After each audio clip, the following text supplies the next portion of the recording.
The State Historic Preservation Office identifies and protects historic and archaeological properties, but the office is looking at losing state and federal funding as early as next month. Joining us now is Jim McPherson, Volunteer Board President of the Arizona Preservation Foundation and Arizona Advisor at the National Trust for Historic Preservation. Good to have you here. Thanks, Ted. Yeah, thanks for coming on back. We're talking about the State Historic Preservation Office. What exactly is that? This is a state agency. There's one in every state and territory, as well as tribal historic preservation offices.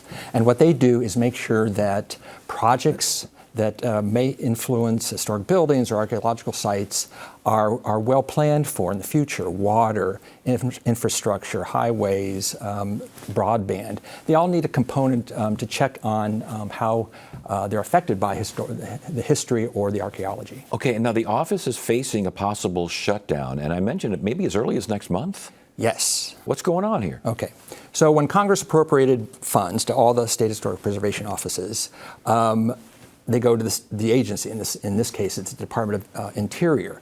The department did not release the funds to the states. So the state historic preservation offices have been waiting for that money to be released for this fiscal year. Breaking news. It was released yesterday. Oh. So that's good. What changed? Why was it released? Why wasn't it released? It wasn't released because we're in new times, and the federal government is under new leadership, and they're taking a different look at things. But then strong lobbying, strong advocacy on the part of preservation advocates throughout the country helped for that release. All right, so you're basically saying the Trump administration wasn't excited about this as previous administrations. Correct. Okay. They seem to be excited now. What got them excited? Well, these projects, or this office, is involved in so many projects that have to do with economic development or tourism, or all these things that impact communities. There are 3 buildings here in downtown Phoenix, historic buildings, that would need to be reviewed to make sure that the new developers have a project that can work economically for them. But I would know the Trump administration folks would say. They would say, that's great. Arizona, you pay for them. What about state funding? So many states do provide much more funding than Arizona. The percentages are different state by state. Ours is 87% is done through the federal government, and the rest is through the state. But the state portion is really not hard dollars. It's volunteer hours for site stewards that help protect our archaeological sites.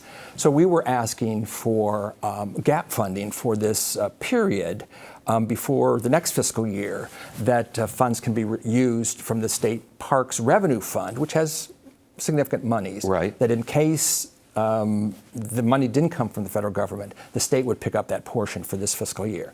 And we didn't need to use that because the funds were released at the federal government level. Yes, so the State Historic Preservation Office will survive. True?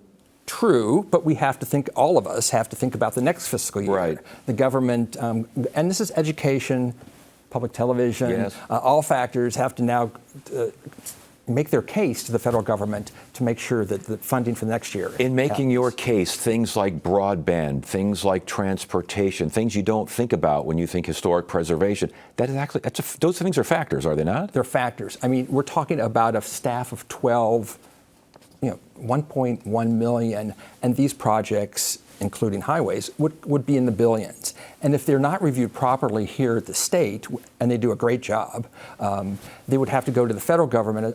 A small agency that's smaller than our state agency would have to review them, and all the projects in other states would have to go to this one agency, and that's going to hold things up.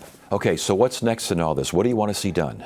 So the next phase is to really get with our congressional delegation on both sides of the aisle, and really continue to express the benefits of a state historic preservation office, a state plan for preservation, and what it means not only for their district but for the state as well. We have next year, for the 250th anniversary of the signing of the Declaration of Independence, we have the 100th anniversary of Route 66.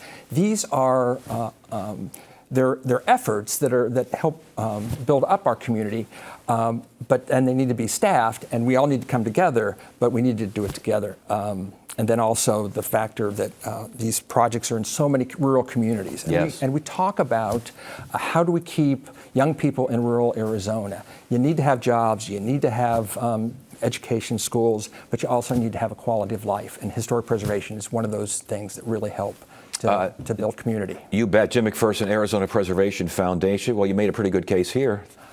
Ted, I'd vote for you. Thank you. Well, you got some big problems then if you're doing it. Thanks for joining us, and good to see you again. Thank Thanks. you. You bet.